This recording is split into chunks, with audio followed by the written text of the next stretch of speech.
Howdy. So, sitting in the caravan, I've got this green screen behind me that makes it look like I'm in Mel's office here at home, but in actual fact, I'm in the caravan and we've just left 80 Mile Beach. So, we've really enjoyed that whole 80 Mile Beach area where we were at Barn Hill and the 80 Mile Beach Caravan Park. And somewhere we would definitely come back to. It's a really good place to sort of really chill and contemplate, bit of reflection. Beautiful waters, beautiful weather, beautiful sunsets overlooking the beach, looking at the West Indian Ocean. Just stunning. So, but it was time to move on. So heading to Broome. Now the problem we initially had when we left Broome is it's about a 5k trip. Oh no, 10k I think from where Barn Hill is back out to the main road. And so we packed up the caravan and off we went. Now the night before we left, we had a little campfire as we generally do, and I used this little portable fire pit, and it folds down flat into a pack. So that was all good. The night before, I sort of scattered the wood that was in there out, and then I sort of packed it all up, put up all the rest of the firewood back into the bag, and I've got this little area on the top of the toolbox in the front of the van. And onto that I've got firewood, but I put like the privacy screens and things like that on top, strap it all down. Now as we're driving out there, it's just nice dusty road. I'm driving out doing 40 kilometres an hour. I sort of looked at the back, and sometimes my car sort of emits a little bit of white smoke in the mornings. It's a diesel. It's 14 years old. Sometimes it takes it a while to get going. I said there's white smoke, and it's sort of happening for a little while. And after a couple of minutes, I thought, I better pull over and have a bit of a look. And as it turns out, I'd retrieved what I thought was still a pretty good piece of firewood, but as it turns out, it was actually still smouldering. And I'd inadvertently put it in the bag, the sort of Hessian bag. It had smouldered through the Hessian bag and was halfway through melting through the privacy screen. So not actually on fire, but well on the way. And so it actually burned right through the privacy screen, melted it together. So it's a throwaway job, but anyway, I think we managed to avert a little bit of a crisis there. But anyway, so we drive up the 140 odd K to Broome, head straight for the visitor centre, and there we grabbed a whole bunch of pamphlets around what to do in Broome when you're there. Then headed to the Discovery Park we were booked in, did a few chores, like trying to get rid of the smell from our grey water. The grey water just, I don't know, there's something wrong with it, and it just stinks. So Mel cleaned the shower and we sort of ran water through it and what have you. One of the good things, we had power and we had water connection, so that was good. Went to the shops, got some supplies and some water tank cleaner, and then down to the jetty for a walk. Now the jetty is really fascinating because it's given the tides in around the Broome area, that whole northern Australian area, the tides fluctuate massively, like 5, 7, 10 meters plus at king tides. And so it was low tide, but this jetty sitting 10 meters above the water level, which was really really weird. So around that area there's also a memorial for the local Broome residents who lost their lives during the bombings in 1942, the start of World War II. It was just astonishing to see the number of Japanese who'd been living there. They'd made their life there in Broome. They'd immigrated, through normal ways. They were members of the community. They worked on the pearl luggers, dying at the hands of their own countrymen who were bombing Australia. So that was really, really sad. And a lot of the people who were the Japanese there were then incarcerated because they were prisoners of war. And it was quite tragic in terms of them after the war then being released and trying to get their lives back and what have you. Very, very sad. Anyway, back to the caravan park. We had a couple of beers, a couple of cider. We've got a swimming pool there. The weather's warm. We've got air conditioning in the car, which is in the caravan, which is great. Having power. We walked to Matzo's Brewery, who have got the best mango beer Never had mango beer. It's an absolute go-to. Dangerous because you could drink way too much of it, but really, really good. Thankfully, walking distance from where the caravan park, although I think we did about 10,000 steps that day. And then one of the things we decided to do in that area, and when we planned this trip in 2020, was a little bit different because Hannah was going to come up and visit us, and we were going to kind of do this loop from Fitzroy Crossing and Halls Creek and Kununurra back to Broome. But we're not going to do that. So we thought, right, we're going to go to I really wanted to go to Fitzroy Crossing. And so what we've done is we left the van in Broome. We drove down to Fitzroy Crossing near the Great Northern Highway. This is the section of the Great Northern Highway between Derby and Broome, which was completely obliterated. So keep going.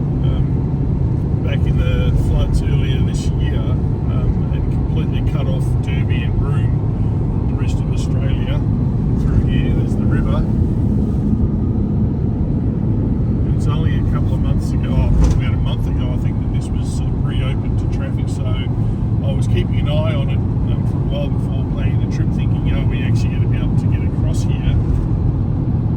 But you can see there's large sections that have had to be rebuilt from scratch, and the whole road base sort of put back together to make it a passable road. And for quite a while, it was simply one lane each way.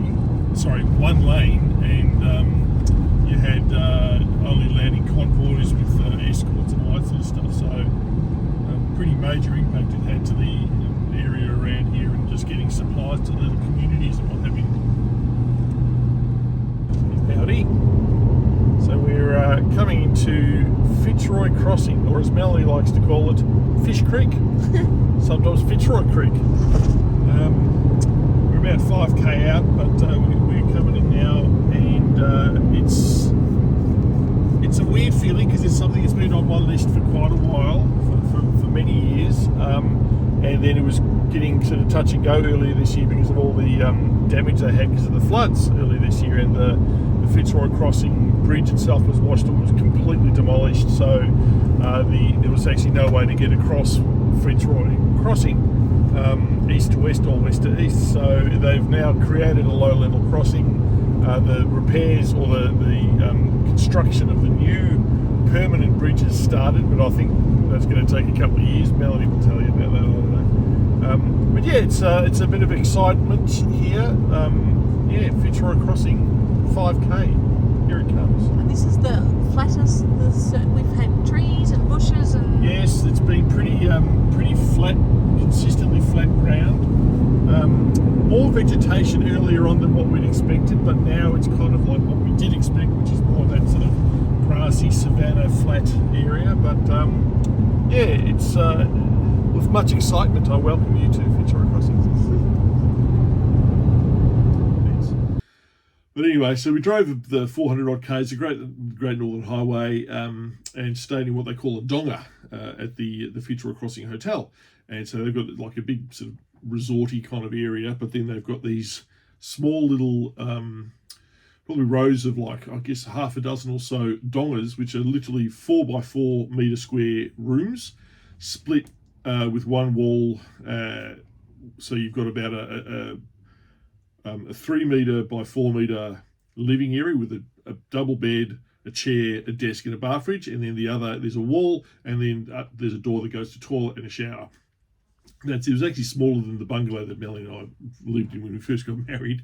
And it's designed for the workers, purely as living quarters for workers. So, but that cost us $230 just for the night. They tried to upsell a room in the hotel, but that was going to be like another 80 odd bucks on top of that. And given how much we're spending in fuel just to get there and then have a dinner, which was very nice. It was a $230 donga. Plus the dinner, which is probably about $100, to a couple of palmers, a couple of beers and drinks and what have you, plus the fuel. Terrible. But anyway, so that was okay. We did it, and we don't need to do it again. We don't need to go back to Fitzroy Crossing again. Done it. It's smaller but sort of iconic town, but there's not really much there. So in the few weeks before we got there, they'd established a low-level bridge, and they're in the process of putting in the pylons and what have you, getting all the drainage ready for the long-term permanent bridge, which is being constructed and probably will take at least another 6 months to do.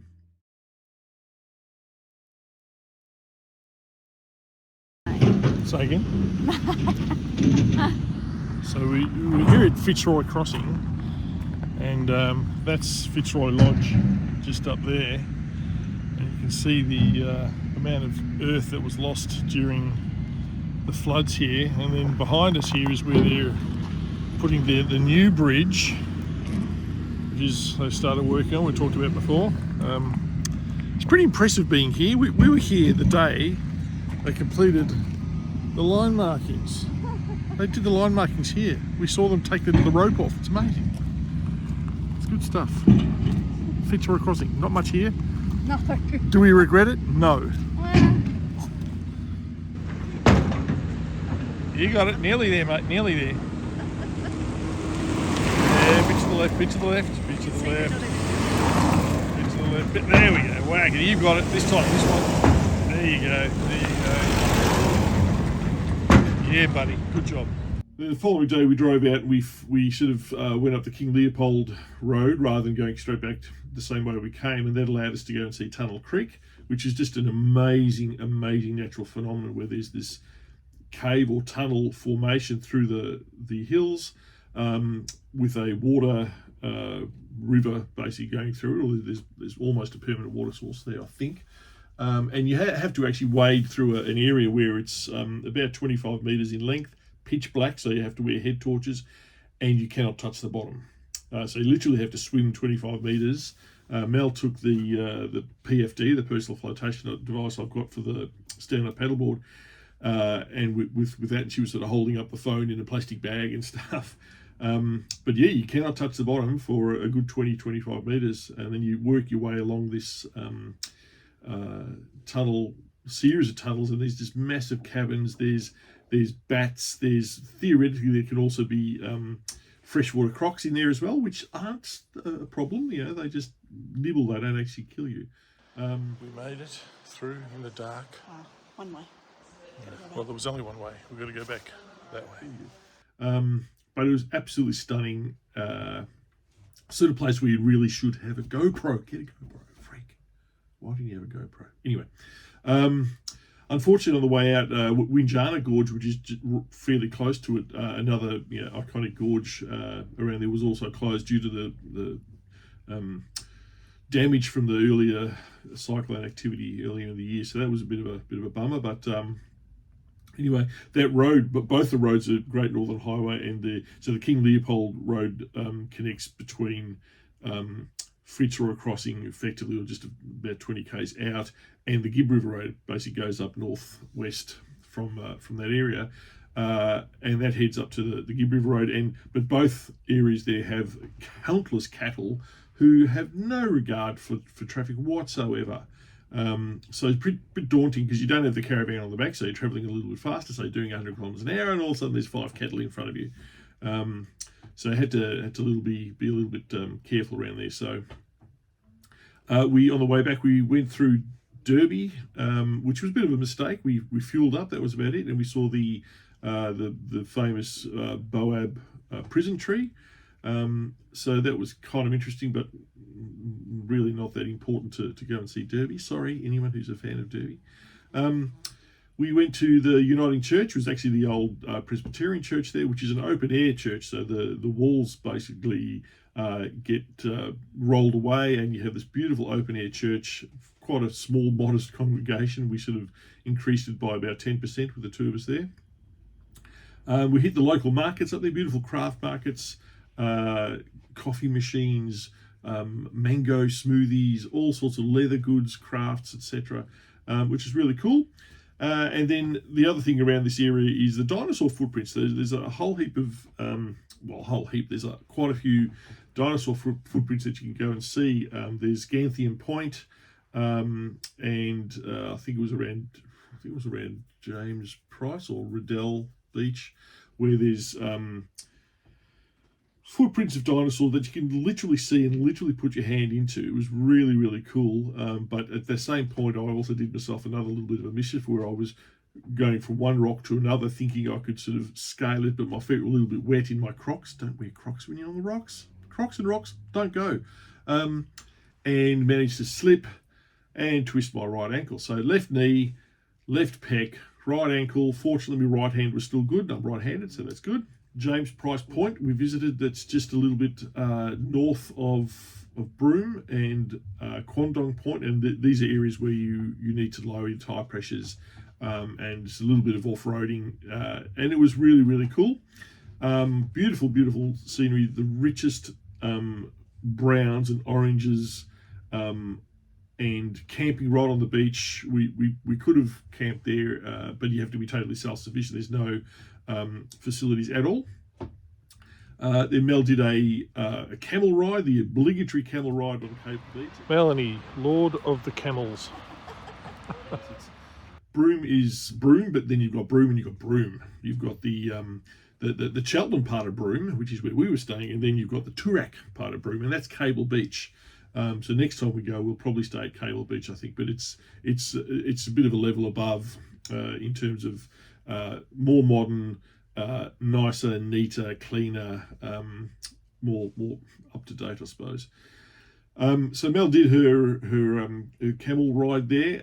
As she was getting onto the camel ride, there was a bit of a kerfuffle with a couple of the passengers in front of her, and it turns out this family had what the girl was like a special needs young lady, and started having a bit of a panic attack, and didn't want to get on the camel. So the mother was really, really frustrated. The father didn't want to know a thing about it, and so Mel, then, kindness of her heart, this golden girl, said, "Look, that's my husband over there. Why don't you just go and stay with him? He'll be there for a while watching, and then the two parents can go and do the ride." So eventually they sort of agreed to that. So I hung out with this young girl called Paris, who was there listening to ABBA on her mobile phone. So we sang all of my favourite ABBA songs, which there were just so many.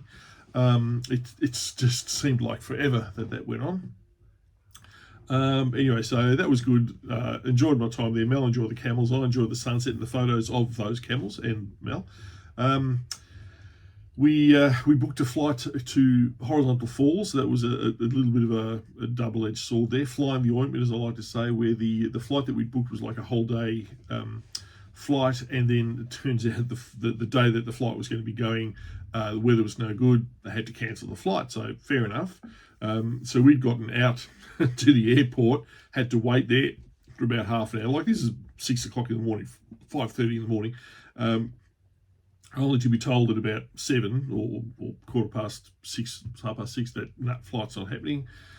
But fortunately, we managed to actually get on the following day onto a flight where it was only a half a day, so not the full experience, but it was still better than nothing. So we went out there. We basically flew across sort of inland, almost directly north from Broome, landed in Talbot Bay, got onto the pontoon there.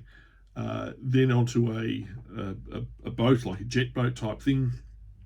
We head out going through these narrow gaps. There's 2 sets of gaps at the Horizontal Falls, and it's a massive area where, with the size of the tides, they only run these tours when there's a neap tide, so when there's a lot of variation in the tides. So that's where the water rushes in and rushes out, giving the appearance of a horizontal waterfall. So the first gap is about 25 metres wide, which you think is fairly wide, but it's actually not when you're going through. And we then got back to the pontoon, had a lovely lunch there, then back on another boat where we went back in and actually went along inside some of these little bay areas, and it's just magnificent. It really is. You've got these massive cliff faces. I think they said that it goes to a depth of about 140 metres underneath you. So you basically, water's coming here, 100 metres up there, 140 metres down here, and you're going through it, and the tides go up in between it. Just stunning, and quite a surreal sort of feeling you have there. It was very, very quiet. At one point, they just cut the engines and you float along. They give you a bit of information about what you're looking at. Potentially see a few little animals, birds and what have you. On the way back from there, when we flew out on the seaplane, so you're basically on a seaplane, you land in Talbot Bay on a seaboat. You go through along the coastline, the sort of western coastline there, and the Buccaneer archipelago, that thing. which was really, really cool. So we got a really good view of that peninsula from the air as well. So then finally the time had come to leave Broome, so we had to make preparations because the next step in this is the Gibb River Road, and that's renowned for being unforgiving and a destroyer of cars and vans. Now we've, the cars up to it, the vans up to as far as we could tell, even though there was a few issues with cabinetry, I've made sure that it's as prepared as it can be. Took a little bit to convince Melanie because she's very worried about what further damage we may inflict on the car and particularly the caravan, and whether or not it'll actually fall apart. But we've done everything we can, and we're just going to go for it. I don't want to get this close to doing it and then pull out of it. So we're going to do it, and we're going to do the best we can. It's not going to be easy. It's a very, very heavily corrugated road, but I think I've done my best to allay her fears, and we're going to give it a crack, and we'll get into that next time. Stand by.